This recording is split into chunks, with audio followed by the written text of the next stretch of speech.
Okay, re-rolling. Right, welcome back to my channel. Been a while. Had a very interesting few weeks. As interesting as lockdown could get, but a lot's happened. Work was crazy busy.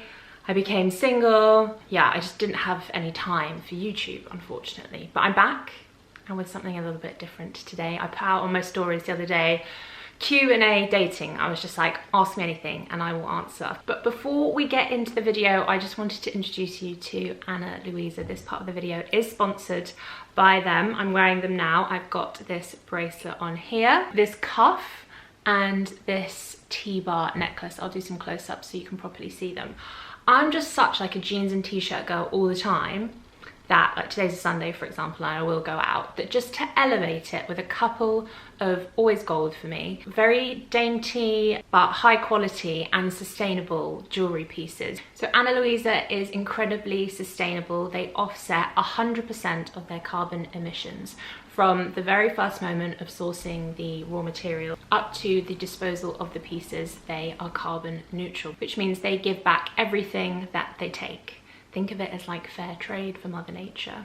I picked these pieces in particular just because they'll go with everything. They are there, but they're not like shouty in your face. Even if I go into like model castings and stuff, I feel like I could get away with wearing these pieces because they're not distracting. I also love T-bars. I feel like last summer was kind of the year of the coin, the gold coin necklace, and I feel like T-bars are my favorite this year. I don't know, they're just cute and elegant and quite feminine, so I went for a T-bar. I love cuffs so much. I used to have a few other piercings in my ear, but then I took them out. I was always taking them out for work or they were getting infected, and I just think that cuffs are such an easy way to play around without the commitment of actually having a piercing. So if you haven't seen them before, they just like come off like this. And I didn't actually have a bracelet, so I bought this little bracelet from them, and it's a very, very cute chain. I personally like to style them with jeans and t-shirts. I just want my pieces to be like as versatile as possible. I can wear them in the day, throw them on casual, or I could dress them up at night. If you're going to be spending money on these pieces and they will last you a really long time, then I just want them to be able to slot in with whatever I'm wearing. The range starts at $39 and then goes up towards the higher end. I will put a discount code in my description box and some more details of where and how to shop. Mollie C10 will give you 10% off. So do check them out. They're a really lovely brand and there's something on there for everybody. Let's get into the video now. If you don't follow me on Instagram, I highly suggest you do. That's where I do my daily updates, my dating updates, and I'm just being a lot more vocal and honest, and kind of I feel like I'm speaking to a girlfriend after my date and like updating you guys on what has happened. I want to be really honest about my dating, but I understand that guys might see that I'm speaking about them to like 125,000 people and that might be intimidating, but I just want to be like honest and document everything, and maybe the right person won't mind. Okay, first question, how to get over first date nerves. I've never been single and never really dated. So I think, and this is the interesting thing about dating, is there's so many crossovers between dating and body confidence in my opinion. So really a lot of this is going to come back to like self-value and worth and how you perceive yourself and what version of yourself like you put out to the world. I think like I like to have a drink. I like to think that they're probably just as nervous as I am, and it's just exciting. Like, it's nothing ventured, nothing gained. And in life, if you're doing little things that make you like nervous or excited, that kind of pushes you out of your comfort zone, they always say like that's where growth happens. So I just try and reframe it as an opportunity. This could be like really fresh and new and exciting. And I've been in relationships before and been like, God, I would love to go back to that first date when you had like butterflies and nerves and there was uncertainty and you didn't know whether it was going to work.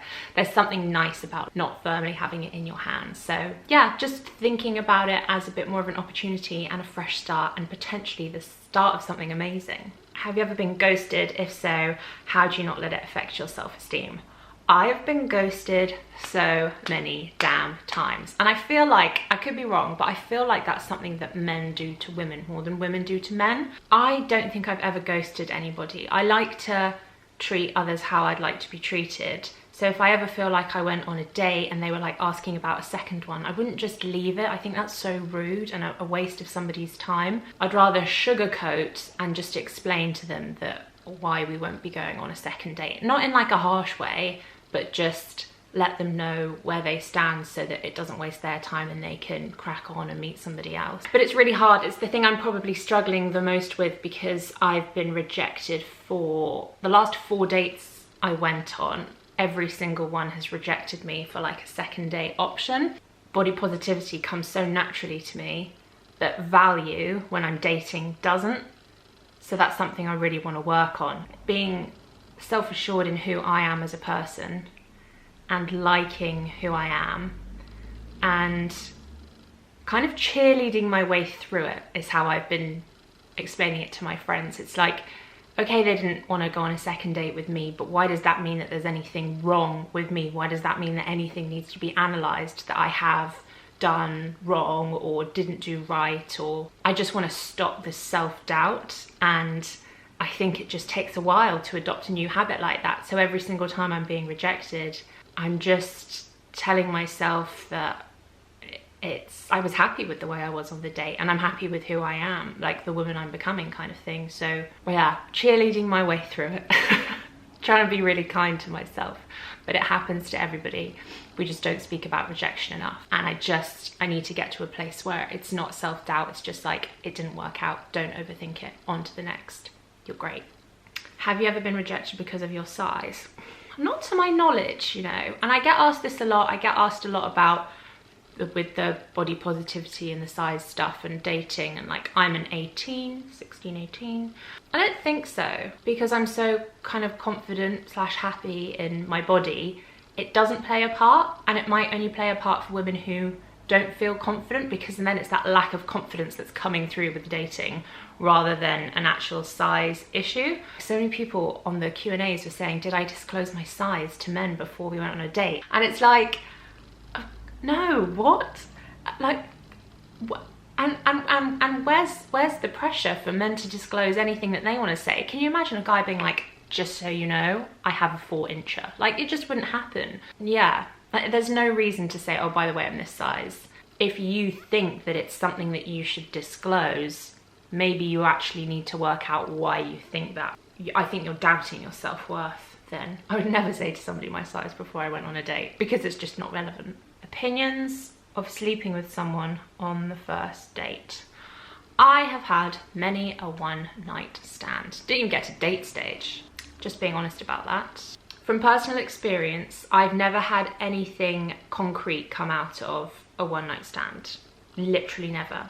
And every single time I've held off, like 90% of the time, it's then become something serious. So for me, I can look at my personal experiences and go, one-night stands don't work, holding off does. But it's just such a weird one, isn't it? Because like, I know girlfriends who have had so many boyfriends from one-night stands, and I'm like, how do you do it? Because I've just never managed to be able to do it. But then it's like withholding your own pleasure and what you want to do in the moment in order to potentially be with somebody. I don't know, I think it's such a hard one. And I think a lot with these questions, like, this is only my opinion, and everyone's gonna have their own experiences, and we're all so different that there are no rules, especially because this is around like the subject of love. I'd be really interested to see whether you think, what do you think? I'll put it to the audience. Opinions of sleeping with someone on the first date. Comment below. Oh, okay, so now this one is showing my dating profile. Very happy to do. I'm on Hinge at the moment. View. Okay, so this is me.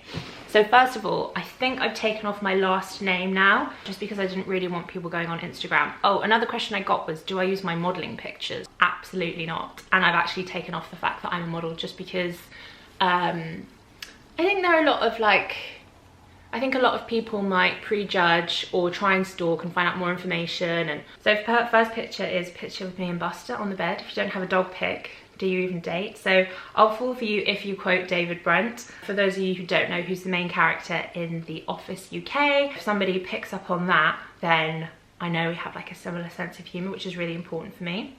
Scroll down, picture of me with the girls, shows I'm fun, I've got friends. I think it's really important to have at least one picture in your profile with a group of people, because then that like verifies you somehow. And then I've put that I'm in marketing, which technically isn't a lie, but I just think like model / influencer, you're gonna get a type of guy that likes that, and you're gonna get loads of people who prejudge. And this is the thing about influencing as well, and maybe a little bit modeling. It's the only job where people feel like they can take the piss out of what you do, and it's so rude, and I judge somebody so much for belittling someone else's job. Next picture is me, and I think this is where like people can kind of see that I'm curvy. It's a lot of likes, to be honest. I donate a kidney for 2 kidneys, buy low, sell high. Everyone loves that one. Picture of me on the beach, says I travel. Well, jokes, 2020, no one travels anymore. My biggest date fail was on the Isle of Fernando's. And then I've got a couple more pictures, me being cute at Columbia Road Flower Market. Shows that I can do the whole flowers, you know, I'm wearing a coat, I'm not showing too much skin kind of thing. And again, I guess that's kind of like a body picture. And then one of me at my birthday. That's my Hinge profile. Okay, so I just want to show you one example because somebody was like, do you message first? On Hinge, I can't remember the way it works. I saw a guy, I liked his picture, then he invited me to start the chat. But the reason why I wouldn't then start the chat is because then that means he's had like 2 lots of validation from me. I liked his picture and then I'd be like, hey, so-and-so. But I thought that wasn't cool of him. So I left it. He eventually said, hey, Mollie. And I said, it's about time. I don't start chats. People start chats with me. Sassy emoji. I think this worked because then he wrote back saying, brilliant. Let me know if you're free for a drink tonight and you can tell me all about it. Sent his number. And I love that. That's the kind of online dating that I want to do. How do you find the energy for the apps? I get so tired from the constant need to answer. I get this. I think it's like dating app fatigue. So before I was in a relationship, I was single for, I want to say like 3 or 4 years. And I was in this really deep, dark, depressed hole, all to do with dating. And I never want to be back there again, which is why I think I'm trying to do things differently this time around. And I do have a hell of a lot of experience. Being single in London, dating is shocking, I get it. So when I got Hinge this time around, I just changed a few things. So I blocked the notifications on my phone, so I will only know if someone's messaged me, if someone's matched with me, whatever, when I actually open up the app. Because I think our generation is particularly very triggered by notifications, I think the less notifications you can get to your phone, the better. If I just go on like once a day in the evenings, then it's all on my terms as well. And it's cool because it's naturally playing hard to get. Like as soon as somebody WhatsApps you, it's like the timer starts. And I know the moment they WhatsApp to me and it's been like, ooh, it's 3 hours. But with my Hinge notifications being off, it could be 7 hours and it hasn't, I don't know. But I think taking regular breaks from the apps is good. The moment it becomes a chore and it stops being fun, just stop. I feel like there's a little bit of you need to be in it to win it. So sometimes I'll have an active profile and it's on there and it's like floating around doing its thing with the algorithm. But it doesn't necessarily require me pouring hours into it every single night, swiping through and finding a match. Do you ever get really hurt by rejection? It's hit me hard recently. I think this is similar to the question about ghosting. I want to do a lot more on this. I'll probably do a whole separate video on rejection and ghosting. Yeah, I do get hurt a lot by rejection. I think I am, believe it or not, I'm very, very sensitive. I'm such a natural introvert. And I totally get why it would have hit you hard because I had it time and time again, and it's easy for the first couple of times to brush yourself off and go, you know, I don't need a man and I'm a great woman and I love who I am. But when you get that over and over and over again, it really reinforces that maybe you're not that good, maybe you're not that worthy, maybe you're not, there's something wrong with you that needs to change, and you really become very self-critical on top of all the other things that we need to be critical of ourselves in life as women. But rejection is rife within being single, especially in a city, especially at, I was gonna say my age, but really any ages. My heart goes out to all of you. It's not easy, it's really bloody hard.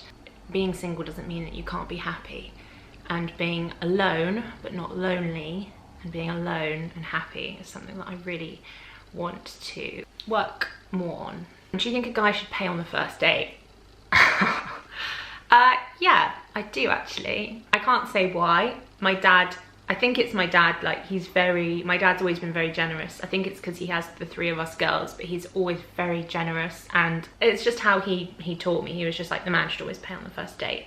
It's not because the woman can't, I think a woman should. So this is how I think it should work. I think a guy would go like, I've got this, and the woman's like, no, like I'd like to pay half, and he's like, no, seriously. And there's like a bit of a fight, and I will always be happy to pay half. of course. But I just think there's something about a first date where I personally would like it if the man paid. It's not some kind of like anti-feminist whatever thing. It's just, that's the way I would prefer to be treated. But that being said, I've had really good dates where I've gone halves with people, and I've had really crap dates where the guys paid the whole thing. So it's not indicative of anything. It's just my preference, I suppose. So let me know in the comments if you think a guy should pay, or if we should go halves, or if a woman should pay.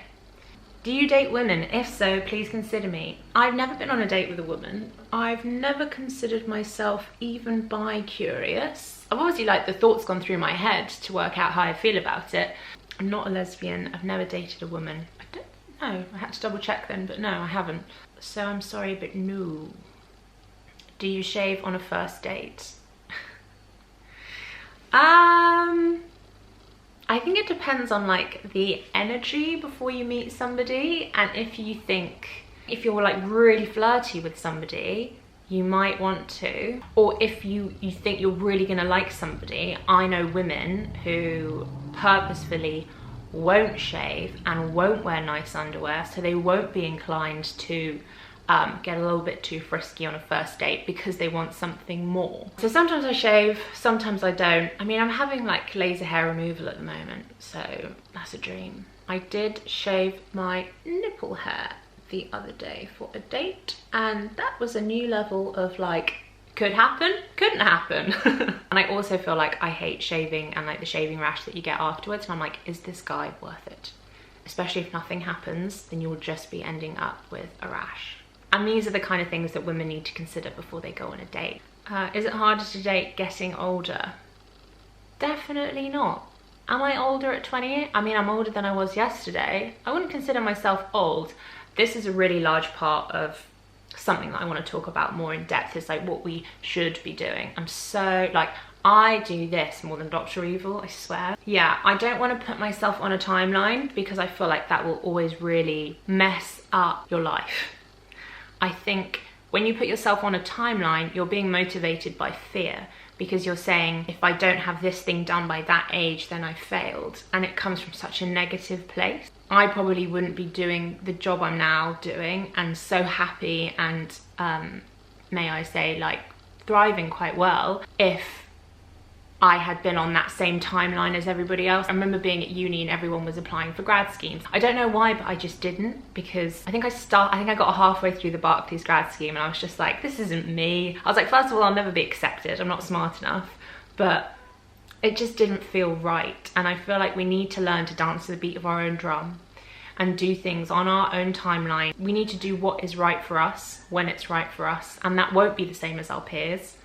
And you really have to force yourself to not compare yourself to best friends who are in relationships, best friends who are engaged or married, because everyone's gonna have a different idea of how life should be, and we're gonna get happiness from different things in our lives at different times. Yeah, I just never wanna feel like, right, I'm this age, I should be doing this, because that is a surefire way that I know that I'm gonna end up pretty unhappy and fail anyway. Do you ever deal with guys turning texting into sexting straight away? All the time. My girlfriends will say it. They're like, how do you always get guys to speak to you like this? And I'm like, I don't, maybe it's my energy, I don't know, but like the filth that some people send me, it's unreal. Maybe, I don't know. Maybe it's my Instagram a little bit as well. Like, I didn't realize how many people over my Instagram until you start texting people and they're like, yeah, I've been doing it for a while, and I was just like, what? Flattering. There's a really good line actually that you can use, which I got from Matthew Hussey, who's like my favorite dating coach ever. If someone's like, oh, send me a video, send me a picture, or they're being too like forward on text, you can always say, oh, you're confusing me with future Mollie that you've spent a few more dates with and you spent more time getting to know, winky face. And he's like, he breaks down why you should say that. But I've used that line so many times and it does work really well. It's not a rejection, but it's saying, no, not right now. Maybe if you work for it, then you can have it. It's one of those comments I think builds respect, but is still playful at the same time. So that's why that one works. Feel free to use it. It's not mine. Tips for getting over the fear that they won't like you. This is similar to the ghosting one and the rejection one. This is, I think, one of the core issues And it's the core issue for me, and it's what I want to focus on when I speak about dating more. Why aren't you worrying about them liking you? Why aren't you worrying about you liking yourself? And I think when you really like yourself, you attract so many more people when it comes from within, rather than seeking that validation from outside. And it puts you in a really powerful position when it comes from this way out, not from the external in. You have so much more power and control over your value and your happiness when it's that way. When it's that way, going outwards, going in, you lose all control. You are waiting for somebody else to like push your happy button, push your validated button. That's the thing I want to work on the most. I just want to get another rejection and be like, sweet, you didn't see the value, you are crazy. On to the next. So yeah, I think tips for getting over the fear that they won't like you, it's a really long process to being happy and validated by yourself. It is not easy, and it is not a short journey at all, but it's key. And this video is not long enough to even start going into that, but I would say that you need to start finding different ways to accept yourself, and then when the right person comes along, you won't have that fear that they won't like you. And I'd say I'm pretty good at that. Because I think I do like myself, that's not a thought that goes into my head when I'm about to go into a first date. I'm more like, oh, will we get on? Like, will we be on the same page? And also, being with somebody isn't the goal. It's just not. Being happy is more important than being in a relationship. And a relationship doesn't equal happiness. Let me tell you that. I thought it did, like, all the time. And then I actually got myself into a relationship and I was like, oh no, this is just another thing in my life now that I need to balance and work on. If anything, the amount of like time and freedom that I got when I became single, I can't remember the last time that I've been this happy. There's something so wonderful about having a fresh start and coming from a position of zero, where you know that everything is to come. Pre-date routine to silence insecurities. I think that's part of like a wider, it's less like blocking out those insecurities at the time. It's a process of learning how to take those things that you feel are insecurities now. See, this is what I mean. So much of this is about body positivity. Take those insecurities now and try and work out your relationship with those insecurities and how to not silence them, but how to work through them so that you are happier in yourself. Because then when a situation arises, like a first date, that's when all those things will come to the surface. So if you are working on those in your day-to-day life, when those opportunities come, like a first date, suddenly there isn't that rush of things to the surface because you've already dealt with them. And that's really like another one of my things, is just becoming like the best woman that you can be, and being really proud of yourself and like happy with who you are as a person, both in the present and who you're growing into, and looking back on your past self as well, and also learning from any past mistakes, but being proud of that like girl and what she did. I did like an exercise this morning when I woke up, and it started making me cry because I was so proud of myself. And it's so nice to have that relationship and those moments with yourself. Like, working on yourself is just so important. We get told it all the time. There's no way of saying it in a way that is non-cliche, but like having the best relationship with yourself is the most important thing that will affect all facets of your life. It's funny because it's about dating that we're speaking about, but it always comes back to like the self. So does body positivity. It's all from within. It's all the work that we need to do ourselves.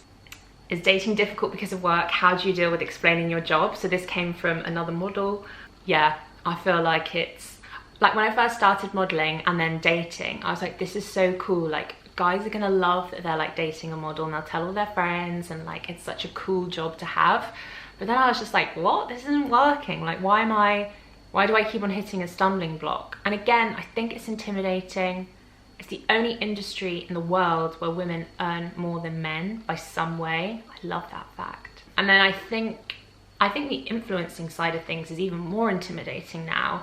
That's why I've put marketing on my Hinge profile. I was kind of playing it down the other night when I was on this first date, and he was like, oh, so you're in marketing, what kind of marketing? And I was like, oh, well, I'm actually like a curve model. He was like, oh, right, okay. I was like, yeah, and I do kind of like social media, like I work with brands and do sort of social stuff. And he's like, so you're like an influencer? And I was like, well, you could say that. I was like, it doesn't have a great reputation, so I don't really shout out about it. But really, I'm so proud of my job, and I'm so proud of what I've built and what I do. And it's such a shame because I post nudes and lingerie, and I think they're intimidated by that, / they wouldn't want to be with a woman who has that kind of stuff online. And even though so much of it is not like men perving over me, some of it, 10% is, but the rest is just women feeling like empowered by it. I do find dating is difficult with the work aspect, and I think it will get more difficult. My friends the other day were like, you just need to date somebody famous. I'm not saying I'm famous at all, no, but there's like more of an understanding of the industry and how it works and how it's all kind of like smoke and mirrors, and when you're in the industry you just relate more. And I've tried to get on Raya, believe me. Imagine if I was doing like these updates, hashtag updates, with the people on Raya. So if you don't know, Raya is, I think it was originally for a dating app for people in the creative industry, and then it was more like media, and then it just became like celebrities, and like it's like A-list celebrities on there, as well as like I've got quite a few friends on there, but I was just never able to get on. So it's been 4 years that I've been on their waiting list, and I think the waiting list is over 100,000. I need to meet somebody who just like knows how to get me on the app, because it would be so interesting. How do you deal with not becoming resentful / tragic when being the only single one?